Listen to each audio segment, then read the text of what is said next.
नमस्कार दोस्तों, मैं डॉक्टर शालिनी आले आप सभी का मेरे हेल्थ केयर चैनल में बहुत बहुत स्वागत करती हूँ। दोस्तों, आज हम हार्मोनल इम्बैलेंस के बारे में जानकारी प्राप्त करेंगे और उसकी कुछ होम्योपैथी मेडिसिन है जो कि बहुत ही इफ़ेक्टिव है, उसके बारे में भी बातें करेंगे। तो दोस्तों, सबसे पहले हम हार्मोनल इम्बैलेंस को जान लेते हैं कि ये क्या होता है। तो स्टार्ट करती हूँ। प्रत्येक व्यक्ति के हेल्दी बॉडी और हेल्दी माइंड के लिए प्रॉपर हार्मोनल इम्बैलेंस का रहना बहुत ही इम्पोर्टेंट होता है दोस्तों। और हमारे हार्मोन्स फीमेल में नेचुरली इम्बैलेंस हो जाते हैं जब वह प्यूबर्टी एज में होती है, जैसे कि 12 to 14 ईयर की एज में के दौरान, एंड इसके अलावा प्री मेनोपॉजल के टाइम एंड मीनोपॉज के टाइम। मीनोपॉजल एज होती है 40 to 45 ईयर। इस दौरान इस पीरियड में हार्मोनल इम्बैलेंस फीमेल में अत्यधिक मात्रा में दोस्तों पाया जाता है। तो इसके अलावा हम आगे देखते हैं दोस्तों हार्मोनल इम्बैलेंस के फैक्टर्स को और उसके कुछ कॉमन सिम्टम्स को, और आगे हम देखेंगे कि मेल में क्या कंप्लेंट देखी जाती है हार्मोनल इम्बैलेंस की, और इसके आगे हम और देखते हैं थायराइड ग्लैंड का इसमें क्या रोल होता है, और आगे देखेंगे हम होम्योपैथी मेडिसिन जो कि बहुत ही इफ़ेक्टिव रोल निभाती है इस कंडीशन के लिए, हार्मोनल इम्बैलेंस के लिए। तो हम इसके फैक्टर में आते हैं दोस्तों। इसके फैक्टर को जानने से पहले यदि आपने मेरे चैनल को सब्सक्राइब अभी तक नहीं किया है तो सब्सक्राइब कीजिए बेल आइकॉन के साथ में, ताकि आपको नोटिफिकेशन मिलती रहे मेरे आने वाली वीडियोस की। एंड साथ में आप दोस्तों मेरे वीडियोस को लाइक और शेयर कीजिए अपने फैमिली फ्रेंड के साथ में, ताकि उन्हें भी इसका लाभ प्राप्त हो सके। एंड दोस्तों, बने रहिए मेरे साथ एंड तक की, जिससे कि आपको हार्मोनल इम्बैलेंस के बारे में पूरी तरह से जानकारी प्राप्त हो सके। तो अब हम आते हैं दोस्तों इसके फैक्टर में जो कि हार्मोनल इम्बैलेंस को कॉज करते हैं। तो सबसे पहला फैक्टर होता है सेडेंटरी लाइफ स्टाइल। जब कोई व्यक्ति सेडेंटरी लाइफ स्टाइल में जीता है, अकेले रहता है, अकेले काम करता है और कुछ भी खाता पीता है, अपनी पूरी एक्टिविटी में ध्यान ही नहीं रखता है, हमेशा लेटे रहने का वर्क करता रहता है और कभी फिजिकल एक्टिविटी नहीं करता है, तो इस कंडीशन में भी उसे हार्मोनल इम्बैलेंस का सामना करना पड़ता है। एंड सेकंड जो फैक्टर है वो है अनहेल्दी डाइट। जब कोई व्यक्ति प्रॉपर डाइट अच्छे से नहीं लेता, हेल्दी डाइट संतुलित आहार नहीं लेता है, तो उसे भी चांसेस होते हैं हार्मोनल इम्बैलेंस होने के। एंड थर्ड फैक्टर है इसका लैक ऑफ फिजिकल एक्सरसाइज।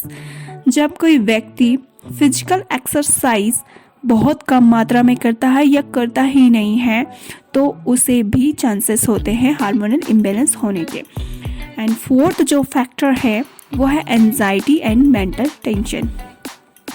जब किसी व्यक्ति को बहुत ज़्यादा चिंता फिक्र है, एंजाइटी रहती है उसके माइंड में, और उसका माइंड अच्छे से इस टाइम काम नहीं कर पाता है और उसे बहुत ज़्यादा स्ट्रेस टेंशन की कंडीशन से गुजरना पड़ता है, तो इस दौरान भी व्यक्ति को हार्मोनल इम्बैलेंस देखा जाता है।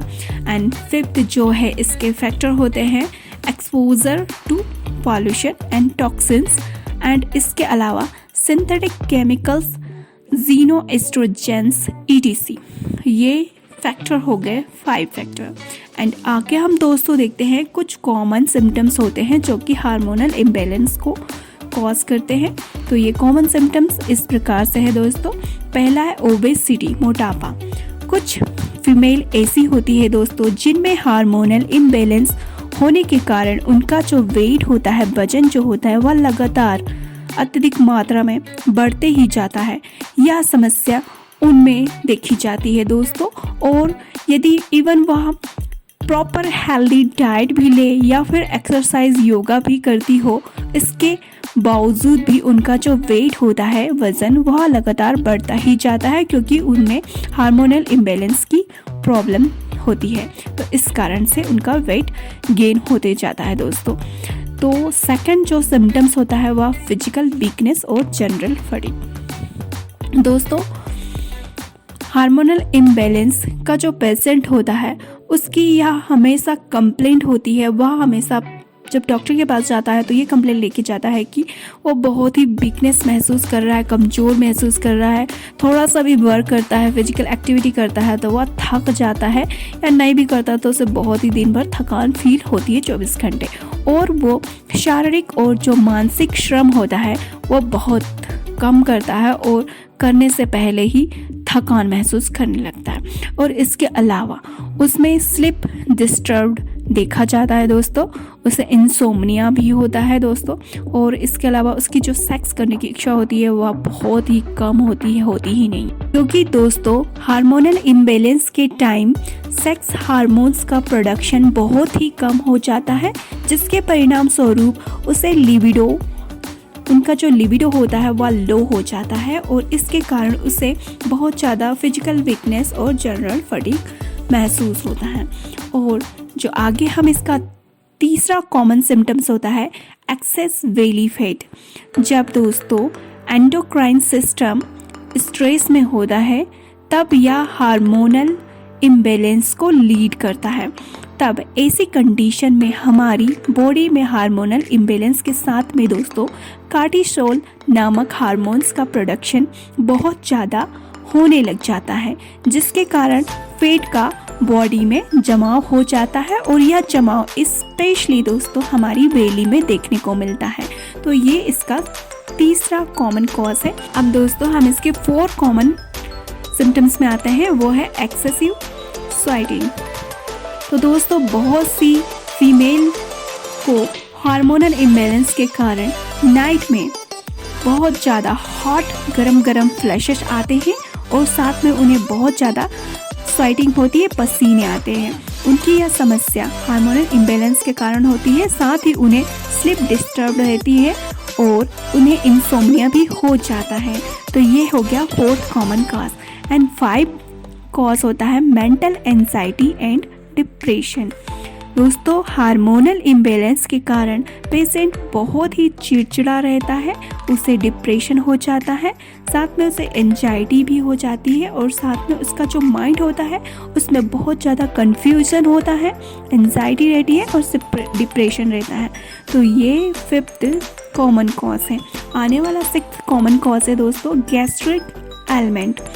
जब दोस्तों पेशेंट को हार्मोनल इम्बैलेंस के कारण बहुत अत्यधिक गैस फॉर्मेशन होता है दोस्तों, और साथ ही उन्हें इंडाइजेशन की प्रॉब्लम होती है, डाइजेशन उनका ठीक नहीं होता है, पेशेंट को पेट में बहुत ज़्यादा उसे भरा सा कड़ा सा फूला हुआ सूजा हुआ अपना पेट फील होता है। तो ये सब सिम्टम्स पेशेंट में देखने को मिलते हैं दोस्तों अब हम मेल में हार्मोनल इम्बैलेंस को देखते हैं।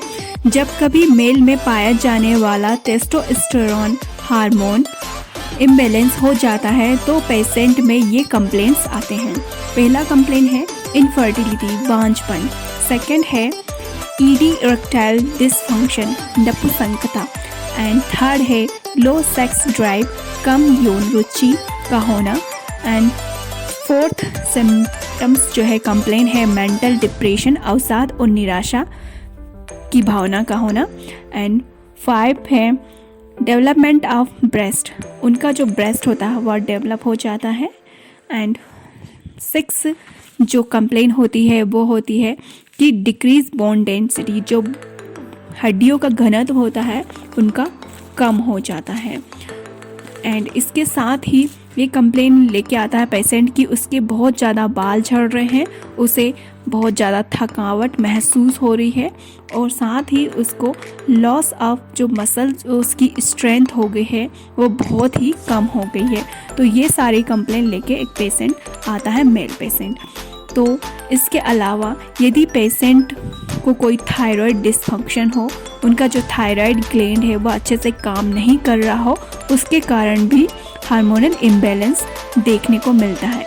तो दोस्तों हमारी बॉडी में जो पाया जाने वाला थायराइड ग्लैंड होता है वह मेटाबॉलिक फंक्शन को करता है, रेगुलेट करता है, और यह थायराइड ग्लैंड में TSH, T3, T4 नामक हार्मोन्स का प्रोडक्शन होता है। जब इन हार्मोन्स जो कि यह है T3, T4 में इम्बैलेंस हो जाता है हार्मोनल, तो तब इस कंडीशन में पेशेंट को ये बीमारियां होती, 2 बीमारी, हाइपोथायरॉयडिज्म एंड हाइपरथायरॉयडिज्म। तो इन बीमारी के कारण भी हार्मोनल इम्बैलेंस होता है पेशेंट। दोस्तों अब हम हार्मोनल इम्बैलेंस की होम्योपैथी मेडिसिन के बारे में जानकारी प्राप्त करेंगे। तो पहली मेडिसिन है इसमें पल्सैटिला नाइग्रा। ये मेडिसिन जो होती है दोस्तों बहुत ही बेस्ट होम्योपैथी मेडिसिन है, जो कि प्यूबर्टी एज के दौरान फीमेल में होने वाले हार्मोनल इम्बैलेंस के लिए बहुत ही सुटेबल होती, बहुत ही इफेक्टिव होती है।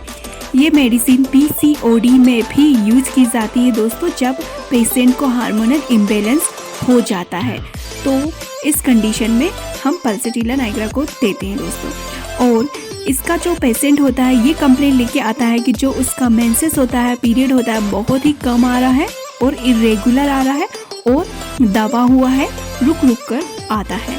तो इस कंप्लेंट में, इस सिम्टम्स में हम उसे पल्सैटिला मेडिसिन को देते हैं। और साथ ही वो ये कंप्लेंट लेके आता है कि उसका जो डिस्चार्ज हो रहा है वह बहुत ही येलो कलर का है, ग्रीन कलर का है और साथ में बहुत ही मोटा है। तो इस कंडीशन में पेशेंट को पीरियड्स के दौरान बहुत ही तेज दर्द का सामना करना पड़ता है।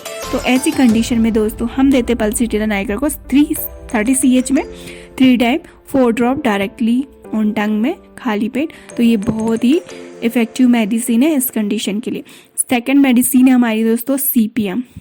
जब पेशेंट को हार्मोनल इम्बैलेंस के साथ में यदि पेशेंट का जो फेस होता है उसमें बहुत ज़्यादा हेयर ग्रोथ हो रही हो, बहुत अत्यधिक बाल आ रहे हो और साथ ही उसे PCOD की शिकायत हो और PCOD के कारण उसे इनफर्टिलिटी हो गया हो और साथ ही दोस्तों उसमें बहुत ज़्यादा हॉट फ्लैशेस आ रहे हो पेशेंट को और उसकी कंडीशन, इस तरह की कंडीशन में हम दोस्तों CPM को 30 CH में 3 टाइम 4 ड्रॉप डायरेक्टली ऑन टंग देंगे। तो ये बहुत ही इफेक्टिव मेडिसिन है इस कंडीशन के लिए।